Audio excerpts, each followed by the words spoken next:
C'est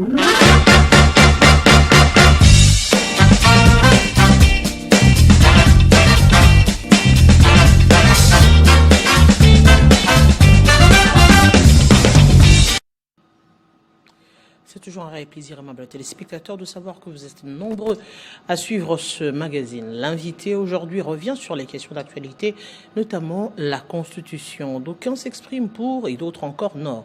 On se dit, aujourd'hui, les tendances sont bien divisées. Les églises, que ce soit au niveau des églises ou encore au niveau des partis politiques, si d'aucuns ne jurent que pour le changement de la Constitution, l'opposition, elle, milite pour le non-changement de la Constitution et se mobilise quant à ce. C'est pourquoi aujourd'hui nous allons revenir sur la coalition C64, quel en est l'objectif, mais également évoquer la position de l'Église du Christ au Congo en ce qui concerne la Constitution, elle qui évoque justement, oui, parler de la Constitution, mais dans un dialogue inclusif. On va aussi évoquer la question des médiateurs. Oui, pour aujourd'hui parler de dialogue, il faudrait des médiateurs, alors que nous savons tous que l'Angola a rejeté l'offre pour non-respect des engagements. Ici sur ce plateau, nous allons parler de tous ces sujets avec un avocat, oui, Maître Blaise Iboula Mukelenge, qui est président national du parti Le Congo doit changer CDC, oui, coordonnateur également de la coalition de la gauche de Jean-Marc Kabunda. Bonjour et bienvenue à vous. Bonjour, merci beaucoup madame. Aujourd'hui encore, on parle du Congo qui doit changer, alors que vous déjà dans l'opposition, vous évitez tout changement. Sur des questions bien précises, bien sûr. On ne refuserait pas de changement. Nous considérons que tout devrait être circonscrit dans le cadre de la Constitution, de respect des normes, de respect des règles, de respect des lois de la République. Déjà aujourd'hui, parce que la question de la Constitution est sur toutes les lèvres, comment devrait être considérée la Constitution ? La Constitution, en fait, c'est un pacte entre Congolais. Il faut considérer déjà le Congo à l'origine, qu'il s'agit de différents royaumes, tribaux, et en fait, par la force de l'homme blanc, du colon, qui les a intégrés, les a mis ensemble. Et quand le colon part, chaque royaume était désireux de reprendre sa liberté, son indépendance. Mais par la suite, ils se sont mis d'accord pour dire que bon, ok, voilà, nous allons avoir un mode de gestion, de gouvernement de la contrée. Et que le tout devait être consacré dans un texte qu'on a appelé la Constitution, la règle des jeux. C'est celle-là, la Constitution, acceptée par tous pour administrer la collectivité, d'une part, mais également pour le peuple, pour se rassurer de la limite ou de restriction sur les déviations des gouvernants. C'est ça en un mot la Constitution. Parce que justement, cela est parti d'un constat, sûrement, qu'il y a soit abus de pouvoir, soit excès de pouvoir, soit cette mode de gestion ancestrale que nous avions en son temps, avec par exemple des chefs coutumiers qui avaient ses limites ou encore ses déviations. Mais oui, bien sûr, nous sommes dans un État moderne. C'est un État moderne qui ne ressemble pas du tout à nos sociétés traditionnelles où la succession était, par exemple, par le sang. Le roi, son fils lui succédait, ou peut-être son frère et autres. Nous nous sommes mis d'accord parce que nous avions des systèmes qui étaient différents. On s'est mis d'accord autour d'un mode de gestion, d'un mode d'accession au pouvoir, d'un mode de gouvernance de la collectivité. C'est ça que j'appelle la règle des jeux, acceptée par tous. Mais cette règle aujourd'hui est sujet à problème parce que d'aucuns estiment qu'il faille la changer. Comme vous avez dit, ce sont des règles de jeu et d'aucuns estiment que ces règles ne conviennent pas très bien pour la République démocratique du Congo et il faut changer ces règles de jeu. Le changement de la règle de jeu, je veux dire le principe de changement de la règle de jeu est prévu dans la règle elle-même, qui est la Constitution. Et à ce jour, il est évident, personne ne vous dira que la Constitution actuelle prévoit un mode de son changement. Non, en revanche, cette Constitution, elle a été élaborée dans un contexte, premièrement, après une dictature de 32 ans de M. Mobutu qui avait le pouvoir absolu, qui n'avait pas de mandat limité, qui faisait tout ce qu'il voulait. Et c'est à la conférence nationale souveraine que l'idée est venue, en fait, de restreindre le pouvoir du président et cette répartition des responsabilités avec le gouvernement ou le Premier ministre. Cela a été admis pour résoudre la question qui a été soulevée par la dictature de M. Mobutu. Aujourd'hui, on a tendance à nous faire croire tel qu'on l'a fait, ça n'a pas marché, il y a une lourdeur, du coup, on doit revenir à la gestion selon M. Mobutu. Je crois que non, c'est pas une bonne idée, c'est pas une idée qui est juridiquement acceptable, d'une part, et d'autre part, sur le plan sociologique, ça crée beaucoup de problèmes à la République, et même en face d'une situation de menace de balkanisation, c'est vraiment emboîter le pas à l'ennemi, qui se dira, on se retrouve en face de deux constitutions. Ici, nous avons une constitution, nouvelle constitution, soi-disant, et de l'autre côté, la vieille constitution, parce qu'ils ne sont pas concernés par ces changements. Donc ça, c'est vraiment donner la balkanisation comme cadeau à l'ennemi. Mais je dirais que le ballon est lancé, la démarche du référendum est proposée au niveau de l'Assemblée nationale, d'où même ce sit-in que vous organisez vendredi au niveau de l'Assemblée nationale. Déjà que ça va aller également au niveau du Sénat aussi, on se dit, à l'heure actuelle, que fait le C64, c'est-à-dire cette coalition qui réunit l'opposition autour des questions majeures, notamment le non-changement de la Constitution de la République démocratique du Congo.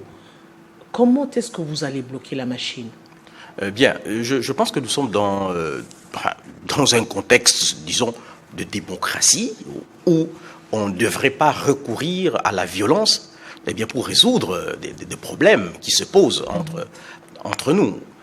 Et alors, donc, nous sommes dans notre responsabilité de l'opposition de rappeler au régime que le changement de la Constitution à l'étape actuelle n'est pas prévu par la Constitution elle-même et que procéder de cette façon-là, c'est la violer, cette Constitution, et s'exposer surtout à la sanction de l'article justement 64 alinéa 2 de la Constitution, qui parle de renversement, de tentative de renversement d'un régime constitutionnel. C'est le rappel que nous faisons. Nous appelons, nous alertons, nous attirons l'attention du régime sur la question. Parce qu'on ne va pas prendre les armes pour les empêcher. Mais comme nous sommes dans un cadre démocratique, je pense que le président de la République en particulier devrait tenir l'oreille attentive à ces revendications, à ces réactions, pour comprendre que les conséquences d'une telle initiative peuvent être très désastreuses pour le vouloir vivre ensemble en République démocratique du Congo, pour la stabilité dont on a besoin justement pour le développement. Mais justement, la coalition C64 est née par cette question du changement de la Constitution. Mais quel en est l'objectif ? Non, l'objectif fondamental, comme nous avons dit aujourd'hui, nous nous sommes dit que, vous l'avez si bien dit, que la machine était enclenchée. La loi référendaire, l'Assemblée nationale, et puis après, par la suite, le Sénat, les consultations de tous ordres qui vont dans tous les sens, et qu'il était important que nous puissions nous réunir, parce que l'enjeu majeur pour l'avenir de ce pays, c'est justement cette question de changement de la Constitution. Nous avons pris l'initiative, particulièrement le président Jean-Marie Kabound, qui a quitté son fauteuil pour aller voir tous les autres pour leur dire, si chacun reste dans son coin, nous n'aurons que larmes pour pleurer. Allons-y, organisons-nous, disons au régime que ce qui se passe, ce qu'ils ont l'intention de faire, n'est pas bénéfique pour la stabilité, pour l'avenir de notre pays. Mais avec quel poids aujourd'hui? On ne vous reconnaît pas ce poids de l'opposition, parce que d'aucuns vous traitent d'opposition et à péter, d'opposition qui ne descendent pas dans la rue, d'opposition qui reste dans les réseaux sociaux. Quelles sont ces actions que vous allez mettre en place pour convaincre justement le Congolais à partager votre avis? Donc, je pense que l'opposition est organisée dans la Constitution et par la loi. Nulle part on donne le pouvoir ou un mandat à l'opposition de recourir à la violence pour revendiquer. Donc, je pense que ce qui a été fait le 3 juin, la ville morte, ben, d'aucuns ont pensé que ça ne pouvait pas arriver, un peu comme on prétendait le dire. Hein. Mais rassurez-vous, ces jours-là, il n'y a pas eu de gyrophare. Il n'y a pas eu de gyrophare pour dire que ben, même ceux-là, ils sont restés à la maison. Ils sont restés à la maison, je parle de têtes couronnées. Que l'appel avait été entendu par le peuple. Mais parce que ici, nous sommes en train de parler d'un danger imminent. Un danger imminent, ce pays n'a jamais été en danger que maintenant. Mais est-ce que le Congolais le comprenne? Est-ce que le Congolais je pense que l'activité... Parce qu'aujourd'hui, c'est vrai que lorsqu'on parle de la Constitution, c'est une matière très politique, hautement technique, que le Congolais lambda n'arrive pas à comprendre ce que représente la Constitution d'une nation. Je pense que c'est le travail que nous sommes en train de faire au sein de la coalition article 64. Je pense que le président Jean-Marc Kabound, il est au front par rapport à ça. Le président Fayoulou. Et je vois également le président Sessanga et tous les autres. Nous sommes tous en train de travailler sur cette question. Eh bien, parce que c'est là d'ailleurs l'occasion pour nous d'inviter tout intellectuel congolais à ne pas se recroqueviller dans son petit confort. J'ai mon travail, je gagne mon pain, j'envoie mes enfants à l'école et que cette histoire de politique ne me concerne pas. Non, nous disons que les intellectuels devraient s'impliquer davantage. Eh bien, pour qu'on ne puisse pas, demain, comme vous l'avez dit, dans les réseaux sociaux, en train de nous plaindre, ah ben oui, là, celui-là, c'est un incompétent, ben, il n'a même pas de niveau, il n'a pas de diplôme et autres. Mais ils sont courageux, ils ont osé affronter la chose, et ben, c'est pourquoi ils sont en train d'exercer. Donc, c'est le moment pour tout Congolais, particulièrement les intellectuels, de comprendre que cette question de changement de la Constitution, c'est une épine sous le pied de la République démocratique du Congo qui va le fragiliser davantage, qui va l'affaiblir, eh bien, pour qu'il se fasse phagocyter et plus facilement par l'ennemi. Donc, c'est l'occasion pour nous de dire que, c'est vrai, après un long combat de l'opposition, eh bien, pour sensibiliser justement sur le respect de règles et autres, 37 ans d'opposition des l'UDPS et autres, mais après, le peuple s'est dit, bon, oui, mais 37 ans, qu'est-ce que ça a donné? Et maintenant, avec cela, ça sera peut-être la même chose.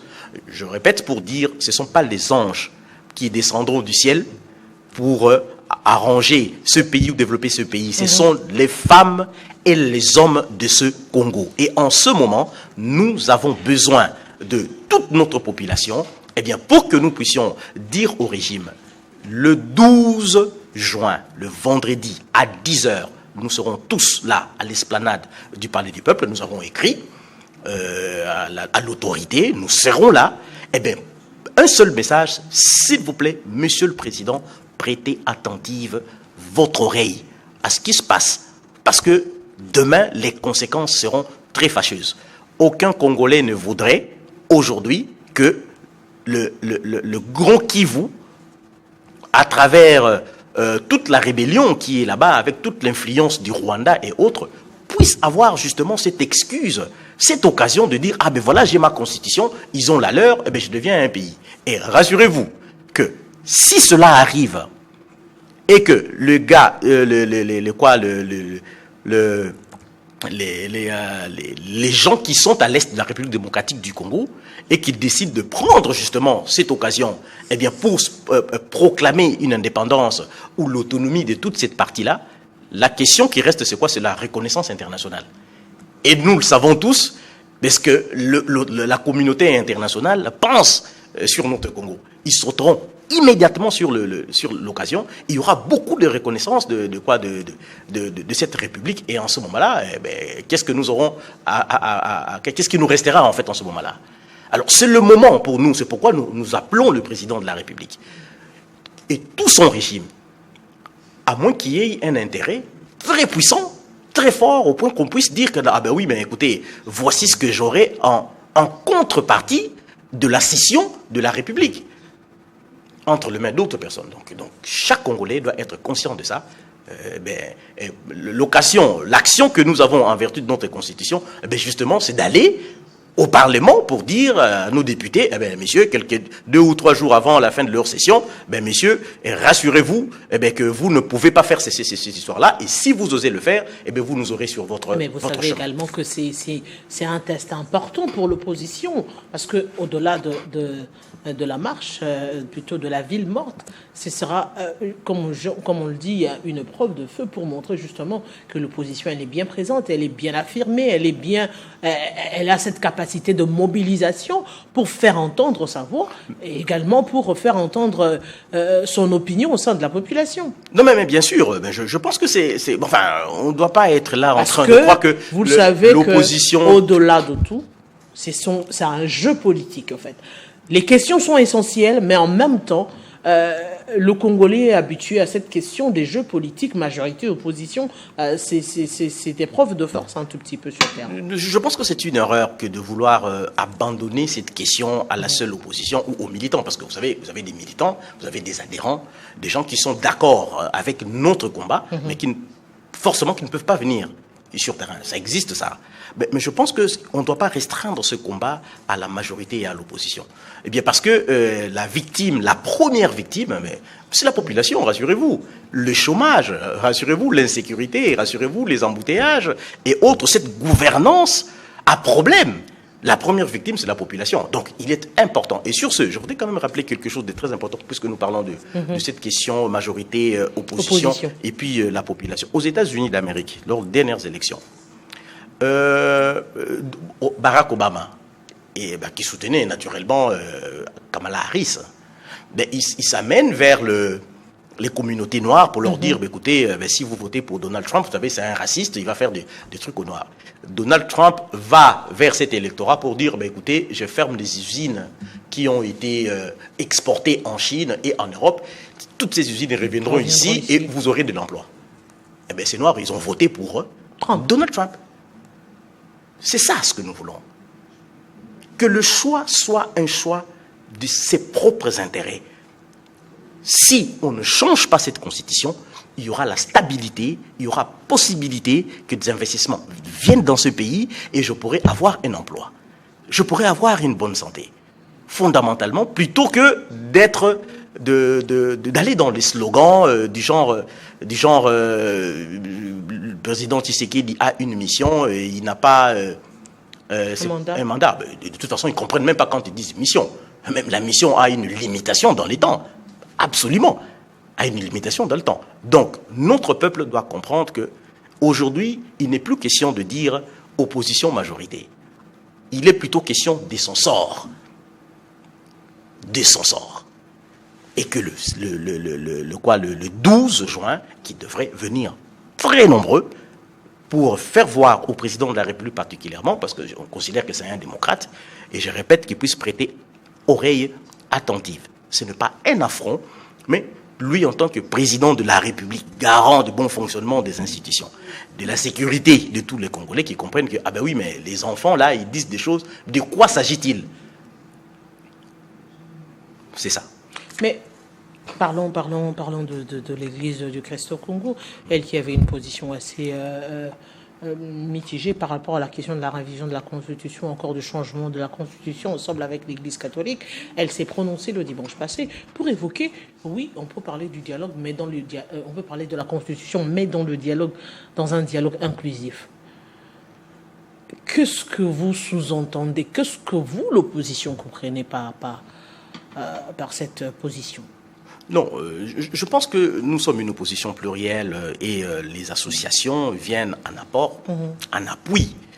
Et que l'option qui a été levée par les CC, elle est une position en fait qui ne contrarie pas du tout avec la nôtre.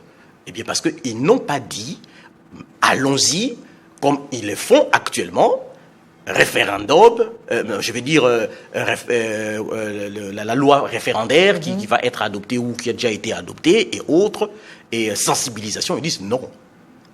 Ils disent, vous voulez le faire, faites-le ensemble. Mais ensemble signifie quoi? Mais ça signifie tout simplement que nous reviendrons pour dire, monsieur, ce que vous faites n'est pas constitutionnel. C'est en fait ça. C'est ça, ma compréhension à moi. Donc, elle ne vous contredit pas l'opposition, elle est plus dans cette démarche-là de dialogue, d'ensemble, pour trouver des solutions idoines en ce qui concerne des questions essentielles qui concernent tout le monde. Mais bien sûr, c'est justement, en fait, disons-le, si au bout de ce mandat, de ce dernier mandat de M. Tshisekedi, et que nous avons des difficultés, par exemple, par rapport à l'organisation des élections, mais qu'est-ce qui va se passer? Il y aura un dialogue. En tout état de cause, vous avez parlé, vous avez dit ici, le président angolais, il a jeté l'éponge, c'était par rapport à quoi? Mais c'est toujours au dialogue. Mais c'est dans le cadre d'un dialogue, justement, que nous allons continuer à porter notre voix pour dire il ne faut pas qu'il y ait changement de la Constitution. Mais un dialogue avec qui comme médiateur aujourd'hui? Parce que déjà l'Angola avait rejeté l'offre. Vous ne respectez pas la République démocratique du Congo, vous engageons. Bon, moi je pense que c'est des bonnes guerres. En diplomatie, on essaye de pousser très loin son pion pour avoir la meilleure position possible. Mais au bout du compte, on l'a vu avec Mobutu, n'est-ce pas? La conférence nationale souveraine, c'était conférence ici, et puis souveraine, et puis après, n'est-ce pas? Les choses évolueront toujours. Le plus important, c'est que nous puissions regarder dans la même direction. Parce que nous n'avons que ce Congo comme pays. Tout au moins nous autres. Tout au moins nous autres, nous n'avons que ce Congo comme pays. Et donc du coup, toute initiative tendant à aider, à ramener la stabilité, la tranquillité et le respect de la Constitution, elle est la bienvenue. Elle est la bienvenue. Mais en revanche, il est important que les parties intervenantes soient de bonne foi et surtout prennent en considération cet aspect notre peuple qui est dans une misère noire. Et c'est pas du tout normal au regard de tout ce que nous faisons. Le président Kabounda a toujours appelé la République démocratique du Congo un coffre-fort. Vous avez un coffre-fort chez vous à la maison, vous mourrez de faim. Un message, puisque nous tendons justement vers la fin, à tous ces Congolais, ces milliers de Congolais qui restent plus ou moins sceptiques, des fois, parce qu'on l'a dit tout au long de l'émission, pensant que la question, elle est purement politique, c'est pas une question de nation, c'est pas une question de souveraineté, ce n'est pas une question de l'intégrité, l'ensemble du sol congolais. Et quel message lancerez-vous à ce dernier, déjà, pour ce vendredi, mais également pour se l'approprier, cette question de la... Si nous aimons ce pays, nous l'avons dit clairement, le contexte, il n'est pas le meilleur pour une telle initiative. Parce que les conséquences sont gravissimes. Et la première conséquence directe, c'est quoi? C'est la balkanisation, comme on l'a dit. Nous nous retrouverons avec 2 constitutions, figurez-vous. Donc, ça veut dire le M23 et toute la partie qu'il contrôle sous l'influence du Rwanda et dire nous avons notre constitution, donc on peut être un État. Et de ce côté ici, nous aurons notre nouvelle constitution. Est-ce que c'est ce que le peuple veut? Je crois que non. Je crois que non. 2, que veut le peuple? Le peuple veut le changement. Le peuple veut la paix. Est-ce qu'on ne peut pas donner cette paix, on ne peut pas donner ce bien-être à notre population sans changer la constitution? Non, mais si. Mais si, s'il est des questions pour lesquelles on pense qu'il faut réviser la Constitution, les mécanismes de révision sont prévus dans la Constitution. Ils sont là dans la Constitution, tous ces mécanismes. Mais lorsque nous décidons, ça c'est fondamental, de changer la Constitution, nous tombons sous le coup de l'article 64, justement, alinéa 2. Une infraction imprescriptible. Imprescriptible signifie quoi? Imprescriptible signifie tout simplement que vous pouvez changer cette constitution, comme vous voulez le faire, ok? Après 10 ans, 20 ans, 30 ans, 50 ans, ces faits-là sont cristallisés et vous pouvez être poursuivi pour ces mêmes faits. Maître Blaise Iboula, je vous dis grand merci. C'est nous qui vous remercions. Je rappelle aux téléspectateurs que vous êtes président national du parti CDC Congo doit changer, coordonnateur également de la coalition de la gauche de Jean-Marc Okabond, membre également de la coalition C64 qui réunit l'opposition. Oui, on est revenu sur les questions essentielles, notamment la constitution, le changement que prévoit justement la majorité à travers la loi référendaire, mais également la position des églises, notamment l'église du Christ au Congo également. La question du sit-in de ce vendredi au Palais du Peuple. Grand merci à vous. Merci à vous aussi. Mesdames et téléspectateurs, c'est un réel plaisir de partager ce moment avec vous. Justement, comme je le dis toujours, le Congo nous appartient à tous et nous avons le devoir et les droits de parler de cette République, du moins pour qu'elle se porte pour le mieux. Et mesdames et téléspectateurs, c'est un réel plaisir. On se retrouve la semaine prochaine à la même heure sur la même chaîne. D'ici là, portez-vous bien.